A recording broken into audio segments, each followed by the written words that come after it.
ఆయన గురువు గారు ఏం చెప్పినా ఆయనకి కలిసి వస్తుందండి. రైట్. ఆయనకి ఇప్పుడు ఆస్ట్రాలజర్ ఉన్నారా అనే కదా, ఆయన గురువు గారు ఉన్నారు. ఆ గురువు గారు ఆస్ట్రాలజీ తంత్రం ఇవన్నీ ఆయనకు అనవసరం. గురువు ఏం చెప్తారో అది అంతే. అక్కడ రాజశ్యామల తంత్రం అంటే మీకు తెలిసిందే, తంత్ర విద్యల్లో ఆవిడ పదవి యోగాన్ని మరి మామూలుగా ఎవరు నన్ను అదర్ దెన్ మాతంగి, అంతే కదా రాజశ్యామల అంటే మాతంగి. కానీ ఆ ఫామ్ కొద్దిగా పవర్ఫుల్ ఫామ్ కదండి. ఆ ఉపాసకులైన గురువు గారు మరి ఇప్పుడు జగన్మోహన్ రెడ్డి గారు ఇదంతా తాంత్రిక ప్రక్రియే కదా. మరి ఇప్పుడు చంద్రబాబు గారు చేస్తున్న హోమాలు, యాగాలు, యజ్ఞాలు చంద్రబాబు నాయుడు గారు సడన్గా మొదలు పెట్టారు. అందుకే ఇప్పుడు కూడా మీరు ఎవరి పేరు చెప్తున్నారు, ఆవిడ పేరు చెప్తారు. ఆవిడ కూడా స్పిరిచువల్. ఆవిడ ఎప్పటి నుంచో స్పిరిచువల్ అండి. కానీ ఇప్పుడు పాలన కోసం రాబోతున్న స్పిరిచువల్ ఇప్పుడు ఆవిడకి యాడ్ అవ్వాలి. రైట్. ఎందుకంటే రామారావు గారి తర్వాత ఆ తాంత్రిక విద్యల మీద పట్టు బాలకృష్ణ గారికి ఉంది. బాలకృష్ణ గారికి ఉంది. బట్ ఆయనకి సినిమాలో ఉండే యోగం వేరు, ఆయనకు పాలనా విధానం యోగం వేరు. ఇప్పుడు మనం ఇంత టాపిక్లో ఆయన పేరు తీసుకోవట్లేదు. అవును. పాలనకి సంబంధించి ఆయనకి ఆ యోగం కనపట్టలేదంటారా? బలంగా ఉంటుంది కానీ అంటే ఫౌండేషన్ ఉండదండి. ఓకే.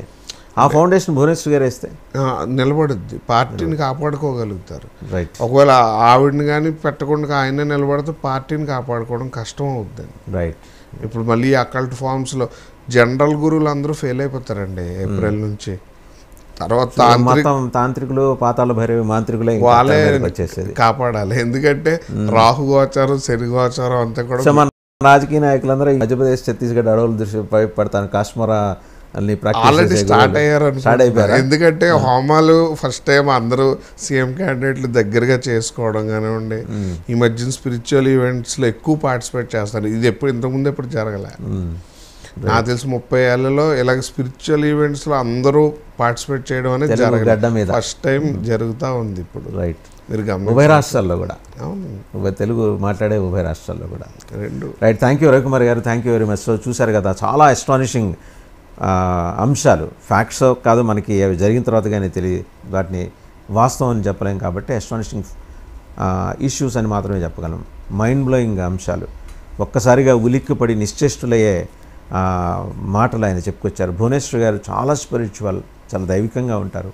అలాగే తొలిసారి భర్తని రాజ్యాధికారంలోకి తీసుకురావడం కోసం తాంత్రిక పరంగా కొన్ని క్రతువులు నిర్వహించే అవకాశం ఉందనే సూచన కూడా చెప్తున్నారు. ఇన్ఫ్యాక్ట్ ఆమెకు ఆల్రెడీ కొందరు సిద్ధాంతులు, చంద్రబాబు గారి ఫ్యామిలీ సిద్ధాంతులు, కుటుంబ సిద్ధాంతులు చెప్పారు. ఈరోజు చంద్రబాబు గారికి రాజ్యాధికారంలోకి రావటం కోసం కావాల్సిన బలమంతా భువనేశ్వర్ గారు ఇస్తారు. అవసరమైతే ఆమె ముఖ్యమంత్రి అభ్యర్థిగా తెర మీదకి వస్తారు. But how to sustain the power అనే అంశానికి సంబంధించిన కొన్ని వివరాలు, సమగ్రమైన వివరాలు నెక్స్ట్ ఎపిసోడ్లో రవికుమార్ గారు మనకు అందిస్తారు. మాస్టర్ రవికుమార్ గారు, ధన్యవాదాలండి. నమస్తే, welcome to 99 TV. Nara Bhuvaneshwari, ఆ పేరులోనే ఒక వైబ్రేషన్. చంద్రబాబు నాయుడు గారి సతీమణి, అలాగే దివంగత ముఖ్యమంత్రి ఎన్టీఆర్ గారి కుమార్తె. ఎప్పుడు తెర వెనుక ఉండే తన ఆమె శ్రీవారికి సపోర్ట్ చేసుకుంటూ వస్తున్నారు. ఈసారి ఆవిడ తెర మీదకి రాబోతున్నారు for sure and gun shot. ఎందుకంటే ఆమె జాతక చక్రాన్ని బట్టి ఈసారి ఆమె ముఖ్యమంత్రి అభ్యర్థిగా, తెలుగుదేశం పార్టీ తరఫున ముఖ్యమంత్రి అభ్యర్థిగా తెర మీదకి రాబోతున్నారు. ఇది చాలా అస్టానిషింగ్.